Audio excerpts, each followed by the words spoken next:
Hello everyone, आप सब कैसे हैं। मैं उम्मीद करता हूं कि बहुत अच्छे होंगे और अपनी पढ़ाई को बहुत अच्छे से कर रहे होंगे। मैं Akash Kumar Bhadana ICT virtual classroom में आपका बहुत बहुत स्वागत करता हूं मेरे प्यारे बच्चों। जैसा आपको पता है कि हमारी 7th क्लास है और 7th क्लास के अंतर्गत जो है मेरे प्यारे बच्चों, हम लोग बात कर रहे थे आपका सामाजिक एवं राजनीतिक जीवन, जो हमारी सेकेंड बुक है उसका। और हम उसमें पहला लेसन आपका देख चुके हैं, समानता। अब हम दूसरा जो इसका लेसन है, दूसरी इकाई पर हम लोग आपका प्रारंभ रखे हैं और दूसरी इकाई को हमको इसमें देखना है, ठीक।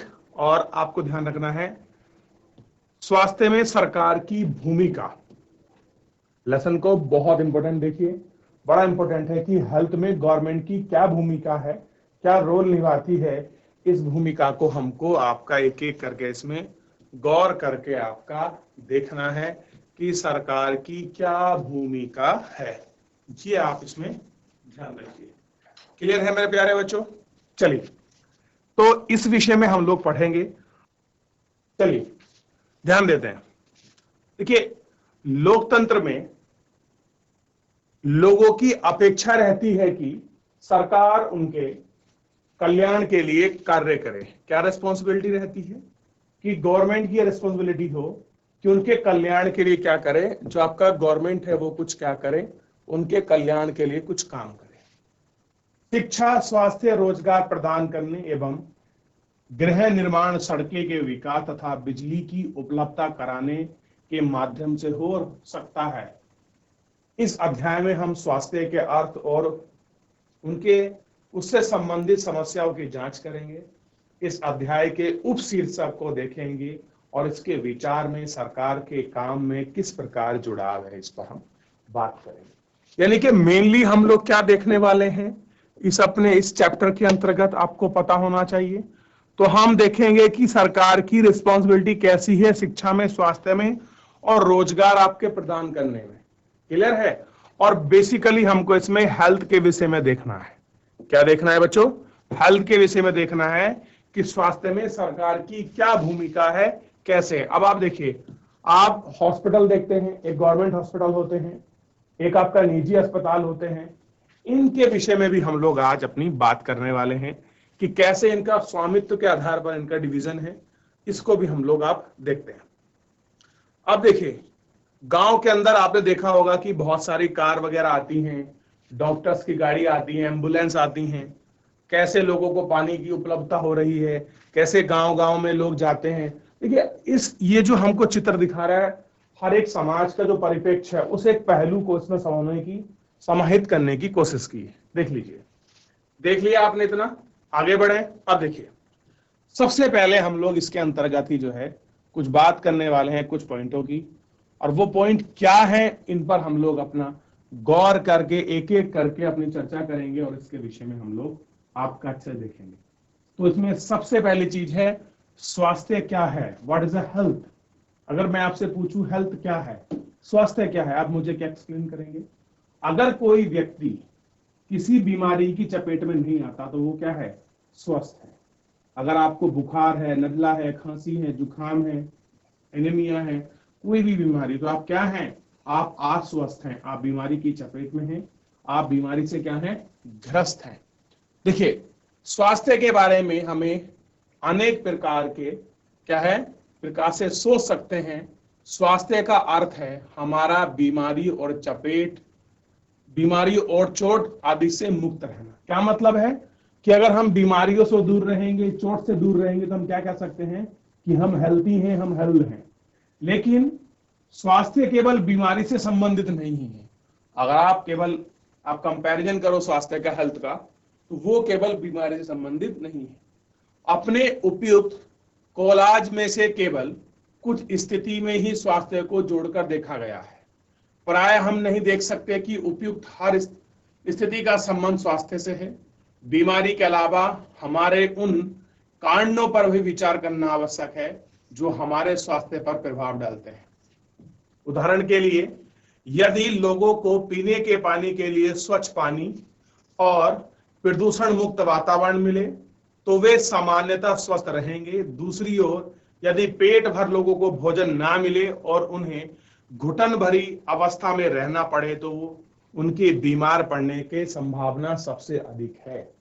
देखिए, अगर क्या है, पीने के लिए स्वच्छ पानी अगर आपको नहीं मिला, कैसा पानी नहीं मिला आपको, अगर आपको स्वच्छ पानी नहीं मिला, और अगर आपको प्रदूषण मुक्त वातावरण नहीं मिला, और अगर आपको पेट भर खाना नहीं मिला, ठीक, तो आप क्या हो जाएंगे, आप बीमारी की चपेट में आ जाएंगे। इसमें आ जाएंगे, जो बीमारी है आप उसकी चपेट में आ जाओगे।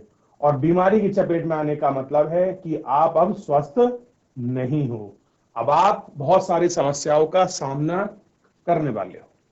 अब देखिए, अथवा उनमें घुटन भरी अवस्था में रहना पड़ेगा, उनके बीमार पड़ने की अधिक संभावना, और ऐसे व्यक्ति की बीमार रहने की अधिक आपकी संभावना जो है वो बन जाती है। हम सब चाहते हैं कि हमें जो कार्य कर रहे हैं चुस्ती से और ऊंचाई पर मनोबल के साथ करें। सुस्त और आक्रमणीय रहना, चिंताग्रस्त होना, लंबे समय तक डर के सहारे रहना के स्वस्थ जीवन के लक्षण नहीं है। अगर आप डर के रह रहे हैं, सुस्त रह रहे हैं, आप काम नहीं कर पा रहे हैं, आप टेंशन से ग्रस्त हैं, चिंताग्रस्त हैं, तो हम सबको क्या है, हम तनाव मुक्त और प्रसन्न नहीं रख सकते। हमारे जीवन में ये सभी पहलू स्वास्थ्य के हिस्से हैं, और कह रहे हैं ये सारी ऐसी चीजें हैं जो हमको क्या है, हमारे स्वस्थ ना रहने पर ये हमको दिक्कत करेंगी। ठीक, तो कुछ पॉइंट्स दे, इनको देखते हैं। क्या आप इन सभी चित्रों में, क्या कह रहे हैं, जो ये आपको चित्र हमने देखे हैं, इनमें चित्रों में कुछ को स्वास्थ्य संबंधी समझते हैं? यदि हाँ, तो किस प्रकार और समूह में आपको चर्चा करनी है? ऊपर दिए गए जो हमको आपको कोलार्ज मिला, उसमें दो स्थितियां छाटिए जो बीमारी से संबंधित नहीं है और कैसे स्वास्थ्य संबंधित है। अब देखिए, आइए छांटते हैं। अब कौन सा ऐसा कोलार्ज है जो आपका बीमारी से संबंधित नहीं है? क्या ये बीमारी से संबंधित है? क्या ये बीमारी से संबंधित है? क्या ये बीमारी से संबंधित है? अब देखिए, तो अगर आप दौड़ते हैं, योगा करते हैं, तो क्या आप बीमार होंगे? अगर आप एक अच्छे हेल्थ वर्कर हैं, अपना ध्यान रखते हैं, क्या आप बीमार होंगे? इस तरह के अगर आपका स्लम एरिया में रहेंगे तो हेल्थ की समस्या है। इस तरह का अगर आप खुला पानी पिएंगे जो कहीं नदी नालों झरनों से आपके इकट्ठा किया जाता है, तो वहां तुम्हारे बीमार होने के चांसेस क्या है, सबसे ज्यादा बढ़ जाते हैं। इस तरह से जो आपका शेविंग वगैरह बाल काटते हैं, उसमें जो आपका दूषित जो ब्लेड और उस तरह है उनका प्रयोग होता है, तो ये सारी कहीं ना कहीं आपका समस्या पैदा करने वाली बात जो है हो सकती है मेरे प्यारे बच्चों। क्लियर है? चलिए, इनको ध्यान रखिए, इनको देखिए और एक एक करके जो है आपका बात कर लीजिए। ठीक,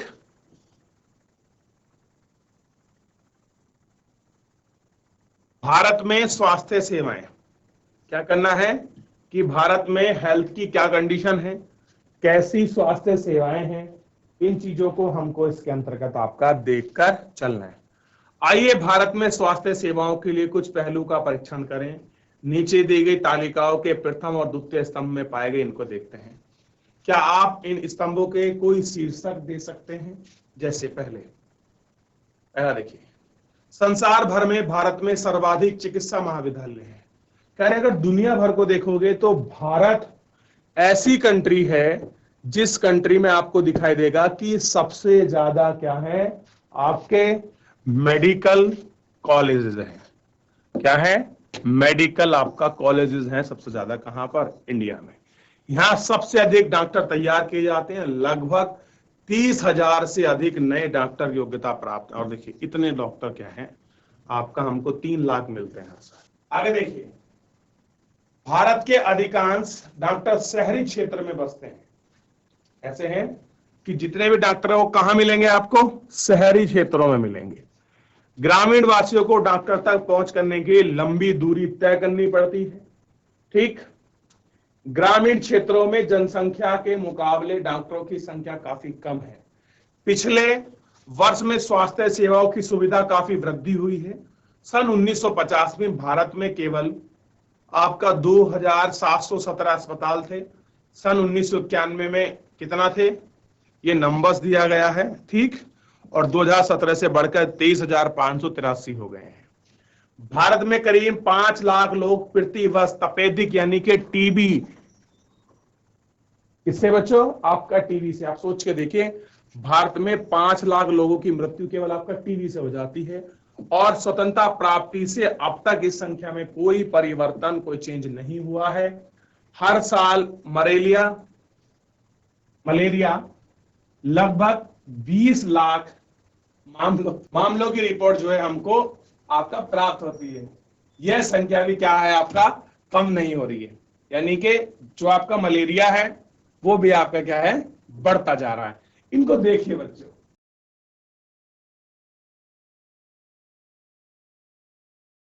देख लिया बच्चों। तो शहरी क्षेत्रों में क्या है, डॉक्टर का जो नंबर है वो ज्यादा है। और टाइफो अगर हम लोग आपका बीमारी को देखें तो पता लगेगा कि आपकी टीबी से भी इंडिया में 5 लाख लोग मर जाते हैं। सबसे ज्यादा मेडिकल कॉलेज हमारे देश में है। और हमने नंबर्स देखा कि 1950 में कितने अस्पताल थे, फिर 91 में कितने थे, वर्तमान 2017 में कितने हैं। और जब आंकड़ा 2000 आपका 23 का आएगा या 22 का, तो आपको पता लगेगा ये नंबर भी आपका चेंज हो चुका है। यानी कि हम दर 10% से भी ज्यादा हम लोग क्या कर रहे हैं, हम वृद्धि के साथ बढ़ रहे हैं। आप ये कह सकते हैं कि हमारे यहाँ जो अब आपका नंबर आने वाला है गवर्नमेंट हॉस्पिटल का, वो नंबर कैसा होगा, बहुत अच्छा होने वाला है। अब देखिए, भारत में विदेशों से बहुत बड़ी संख्या में इलाज करने हेतु चिकित्सक पर्यटक आते हैं। अब देखिए भारत में क्या है, भारत का जो इलाज है ना बच्चों, वो विश्व में बहुत सस्ता है। अगर आप हेल्थ को देखोगे तो भारत में कैसा है, बहुत सस्ता है। तो दूसरे देशों के लोग कहां आते हैं, भारत में क्या कराने, अपना आपका इलाज कराने के लिए। वे उपचार के लिए भारत के कुछ ऐसे अस्पतालों में आते हैं जिनकी तुलना में संसार के श्रेष्ठतम अस्पतालों से की जाती है। और ऐसे ही हॉस्पिटल में उनका नंबर जो है आपका किया जाता है, उनकी तुलना हम लोग करते हैं। भारत विश्व का दवाई निर्माताओं में तीसरा बड़ा देश है। अगर हम भारत को देखें आपका दवाई निर्माताओं में, तो कैसा है, तीसरा सबसे बड़ा देश है। यह भारी मात्रा में दवाई का निर्यात होता है। और कैसा होता है, यहाँ भारी मात्रा में आपका दवाई का निर्यात होता है। हम सबको पीने का पानी, स्वच्छ जल उपलब्ध नहीं करा पाते। हम क्या थे, ये सारी चीजें जो है हम उपलब्ध नहीं करा पाते। यानी कि सोच कर देखिए, हम लोगों को स्वच्छ पेयजल तक की सुविधा उपलब्ध नहीं करा सकते अच्छे से। संचारणीय बीमारी पानी के द्वारा एक दूसरे के को लगती रहती है। यानी कि कुछ ऐसी बीमारी जो फैलती हैं पानी से, आपने पानी पिया आपको हो गई, दूसरा आपसे फिर किसी और को हो गई, उससे फिर थर्ड पर्सन को, फोर्थ पर्सन को, तो ऐसे करके ट्रांसफर होती रहती है। इन बीमारियों में 21% ऐसी बीमारियां हैं जो आपका जल जनित है, यानी कि केवल पानी से होती हैं। जैसे टाइफाइड, हैजा, मलेरिया, इनमें पानी का बहुत बड़ा योगदान होता है। ठीक है, और पेट के कीड़े, हेपेटाइटिस, ठीक, ये सब क्या है, ये आपकी बीमारियां हैं जो किससे होती हैं, ये हम जो पानी पीते हैं और उसमें पानी स्वच्छ ना होने की वजह से हमको बीमारियां होती हैं। भारत में हैजा अब तो खैर बहुत कम मात्रा में फैलता है, लेकिन आप 1970-60 के दशक को देखोगे, वहां हैजे से पूरे गांव का गांव साफा हो जाता था। क्लियर है। पेट के कीड़े की बहुत बड़ी समस्या थी जो वर्तमान में छोटे बच्चों में बहुत ज्यादा होती थी। हेपेटाइटिस, ये तो बहुत बड़ी मात्रा में भारत में आज भी है। और सी तो बहुत लेवल पर है, और बी ये बहुत बड़ी मात्रा में हमको भारत में आपका देखने के लिए मिलता है। भारत के समस्त बच्चों में आधे से अधिक को खाने के लिए पर्याप्त भोजन नहीं है। अब देखिए, भारत एक रिच कंट्री है, सारे संसाधन हैं, पूरी लैंड हम लोग यूज कर सकते हैं, फिर भी हमारी ऐसे बच्चे हैं, जितने भी समस्त भारत के बच्चे हैं, उनमें से आज भी आधे बच्चे ऐसे हैं जिनको क्या है, खाने के लिए आपका पर्याप्त भोजन नहीं मिलता।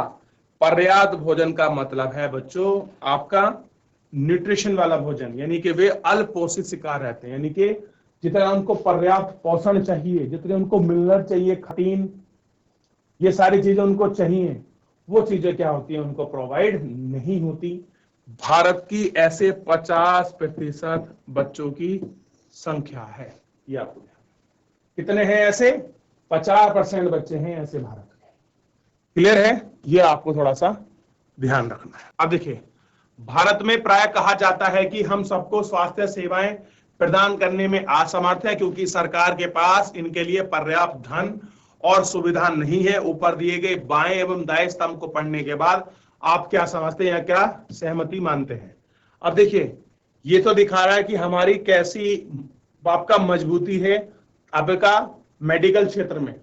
तीसरे नंबर की सबसे बड़ी हमारी पास आपका आपका फार्मा है, हमारे पास चिकित्सा है, पर्यटन में पर्यटन चिकित्सा हो रही है, अस्पताल का नंबर बढ़ रहे हैं, भारत में सबसे ज्यादा आपका मेडिकल कॉलेज है, डॉक्टर शहरों में है, 5 लाख लोग आपके टीबी से ही मर जा रहे हैं, 21% भारत में बीमारी आज भी पानी से होती हैं, और आज भी भारत के 50% ऐसे बच्चे हैं जो अल्पोषित हैं। अब बताइए, एक तरफ पक्ष और एक तरफ विपक्ष, दोनों तरफ रखे हुए हैं।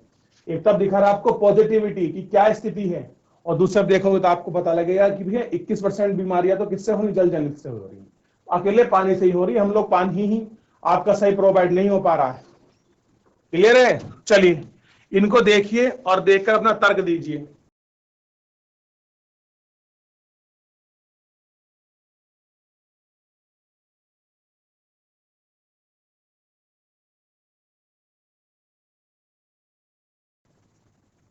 क्या आप लोगों ने?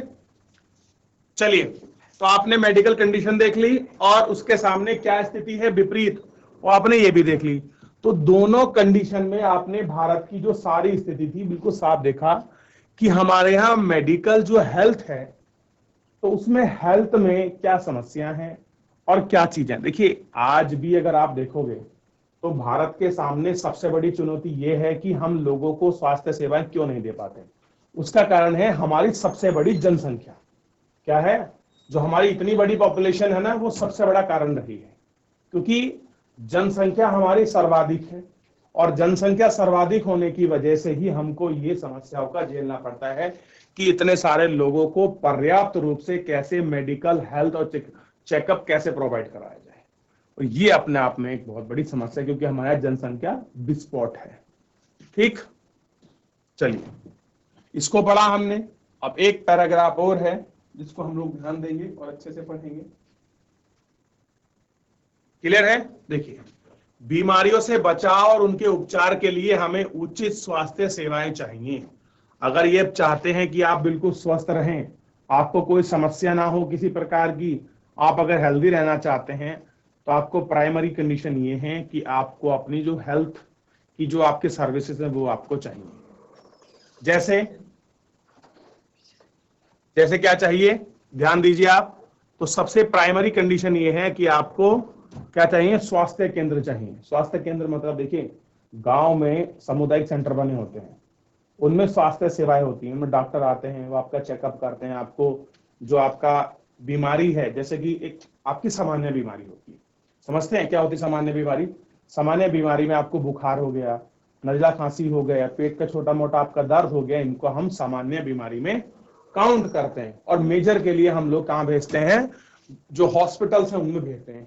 और परीक्षण करिए, प्रयोगशालाएं, एम्बुलेंस की सुविधा है, ब्लड बैंक आदि जो कि मरीजों को आवश्यक सेवाओं और देखभाल उपलब्ध कर सकता है। ऐसी सुविधाओं की व्यवस्था को चलाने के लिए हमें स्वास्थ्य सेवकों, नर्स को, योग्य डॉक्टरों तथा अन्य विशेषज्ञों की जरूरत है, जो परामर्श दे सकें कि लोगों की पहचान कर सकें और इलाज कर सकें।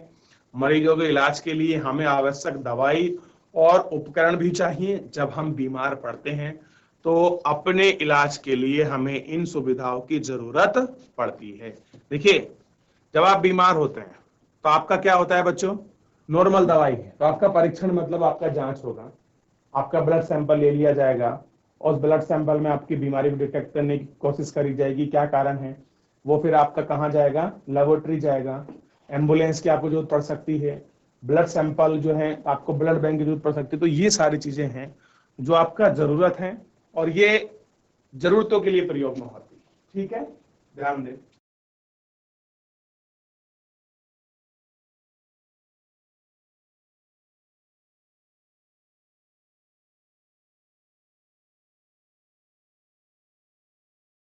देख लिया आप लोगों ने? आगे बढ़ चले। आपने पूरी कंडीशंस को जो है इसमें आपने देख लिया कि हेल्थ की क्या समस्या हमारे यहाँ है, और उनके लिए क्या क्या जो हमको आपके इंस्ट्रूमेंट चाहिए, तो हमको क्या फैसिलिटी होनी चाहिए, किस तरह से हो, ये सारे पर हम लोग इसमें गौर कर रहे थे। लेकिन कहीं ना कहीं जब ये कॉलम हम लोग आपका देखते हैं तो बड़ा चौंकाने वाला होता है कि एक तरफ तो हम हेल्थ में ग्रोथ कर रहे हैं और दूसरी तरफ हमारी स्थिति को पता चलता है कि हमारी स्थिति क्या है। अब देखिए, ऐसी होती ना प्रयोगशाला, देख रहे हैं ना, क्लियर है? चलिए देखिए, भारत में सबसे अधिक, अब देखिए छोड़िए, भारत में बड़ी संख्या में डॉक्टर दवाखाने और अस्पताल में है। दवाखानों में तो समझते हैं बच्चों, दवाखानों का मतलब, चलिए ढूंढ के आइए क्या मतलब होता है दवाखानों का। देश में सार्वजनिक स्वास्थ्य सेवाओं को चलाने के लिए पर्याप्त अनुभव और ज्ञान की ही उपलब्ध होना चाहिए। अगर देखिए, आपको गवर्नमेंट अस्पताल अगर आपको चलाने हैं तो उसकी जो फैसिलिटी है हेल्थ में आपके चलाने के जितना पर्याप्त आपको एक्सपीरियंस चाहिए और जितना आपको कौशल स्किल आपको चाहिए, सरकार अपनी जनसंख्या के एक बड़े इलाकों की देखभाल करने में सामर्थ है। देखिए, एक बहुत बड़े क्षेत्र को क्या कर सकती है, जनसंख्या जो है आपका सामर्थ है उसको कि सरकार क्या करे, उसको देख सके, उनके हेल्थ के बारे में काम कर सके। इस विषय पर हम बाद में अधिकतर विस्तार से चर्चा करेंगे। साथ ही चिकित्सा विज्ञान में बहुत असाधारण प्रगति हुई है, यानी कि आप जिसको कल्पना नहीं कर सकते, आपका मेडिकल साइंस में इतना क्या हुआ, आपका प्रगति यानी कि आपका डेवलपमेंट हुआ, जिसके चलते देश में इलाज की नई तकनीकी और विधि उपलब्ध है। हमारे यहाँ बहुत सारी ऐसी टेक्नोलॉजी हैं, ऐसी विधि हैं जिनके माध्यम से हम लोग क्या कर सकते हैं, ऑपरेशन कर सकते हैं। अब देखिए, हमारे यहाँ क्यों मेडिकल टूरिज्म बढ़ रहा है। आज भी अगर मान लीजिए किसी के किडनी में स्टोन होता है तो स्टोन के लिए हमारे पास बहुत सारी चीजें हैं, जैसे हम लोग देसी दवा आयुर्वेद का प्रयोग करते हैं आपके जड़ी बूटियों के लिए, होम्योपैथिक का प्रयोग कर सकते हैं, सर्जरी हो सकती है आपका, और क्या हो सकता है, लेजर से ऑपरेशन हो सकता है। तो एक चीज के लिए बहुत सारे हमारे पास विधियां हैं जिनके माध्यम से हम लोग अपना ट्रीटमेंट, अपना इलाज जो है आपका करा सकते हैं। ये सुविधा उपलब्ध है कहां पर, हमारे देश के अंतर्गत। अब देखिए, फिर भी दूसरा स्तंभ देखता है कि हमारे किस देश में स्वास्थ्य की स्थिति कितनी खराब है। उपयुक्त सकारात्मक विकास के बाद भी हम जनता को उचित स्वास्थ्य सेवाएं देने में असमर्थ हैं।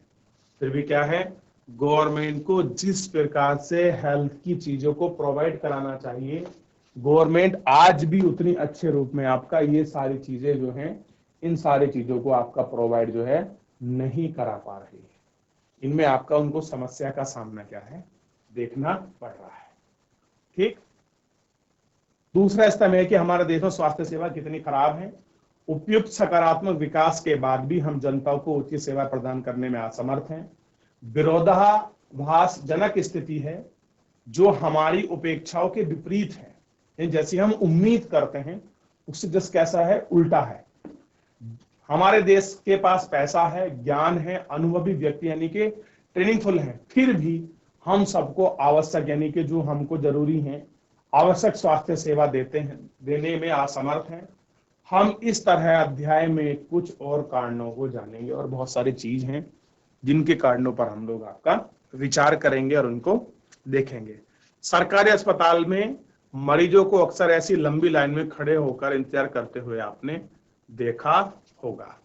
तो इस पूरे चैप्टर को आप थोड़ा सा पढ़े हैं, इस पैराग्राफ को देख लिए हैं। इसमें कोई भी डाउट, कोई भी क्वेरी, कोई क्वेश्चन कुछ पूछना हो, आप मुझसे मेरे प्यारे बच्चों जो हैं आप पूछ सकते हैं। क्लियर है, ये आपको ध्यान रखना। देख लिया आप लोगों ने, चलिए आगे बढ़ जाते हैं और इसमें एक एक करके और सारी चीजों को देखते हैं। हकीम शेख की कहानी को हम लोग पढ़ते हैं, थोड़ा सा हमारे पैराग्राफ में दी है और हकीम शेख की कहानी से कुछ ना कुछ हमें मिलेगा। हकीम शेख पश्चिम बंगाल के खेतिहार मजदूर समिति यानी के PBKMS के एक सदस्य थे जो पश्चिमी बंगाल में खेतिहार भूमि मजदूरों का एक संगठन है। 1992 में जब वो एक शाम जब वे चलती ट्रेन से गिर गए और उनके सिर में गंभीर चोट आई, उनकी हालत बहुत नाजुक थी यानी कि आपका क्रिटिकल कंडीशन में थे और तुरंत उन्हें इलाज की आवश्यकता थी, तो उन्हें कोलकाता के एक सरकारी अस्पताल ले जाया गया। लेकिन उन्होंने भर्ती कराने से मना कर दिया, क्योंकि कोई बिस्तर खाली नहीं था, दूसरे अस्पताल में आवश्यक सुविधाएं, उनके इलाज के लिए जरूरी विशेषज्ञ नहीं थे। इस प्रकार अत्यधिक गंभीर हालत में उन्हें 14 घंटे के अंदर सरकारी अस्पताल में ले जाया गया, किंतु किसी ने भी उन्हें भर्ती नहीं किया। अंत में उन्हें एक निजी अस्पताल में भर्ती कराया गया, उनका इलाज किया। उन्होंने अपने इलाज में बहुत सारा पैसा खर्च किया। जिन अस्पतालों पर उन्हें भर्ती कराने से इनकार कर दिया था, उन्हें उपेक्षापूर्ण रवैये से नाराज और दुखद होकर हकीम शेख ने एमबीबीएस ने कोर्ट में मुकदमा दायर कर दिया। क्या किया? जिन गवर्नमेंट में उन्हें मना किया गया था एडमिट करने से, उन्हें क्या कर दिया गया? उन पर आपका मुकदमा जो है आपका कर दिया गया और उन पर दायर किया। क्योंकि सरकारी अस्पताल में जो है गवर्नमेंट के जो इलाज है वो सस्ता है, और निजी अस्पताल में तो बच्चों आपको पता है कि इलाज कराना कितना महंगा, खर्चीला और कितना कठिन है। आप इसको थोड़ा सा समझ सकते हो। क्लियर है? तो ये कहानी थी हकीम शेख की। ये तो एक हकीम शेख थे, ऐसे भारत में लाखों करोड़ों हकीम शेख हैं जिनके साथ ये ऐसी घटना घटित हो चुकी है, और जो उसके खुद एग्जाम्पल हैं कि ऐसी चीजें क्या हैं हमको देखने को मिलती है और ऐसी चीजें जो है होती हैं मेरे प्यारे बच्चों।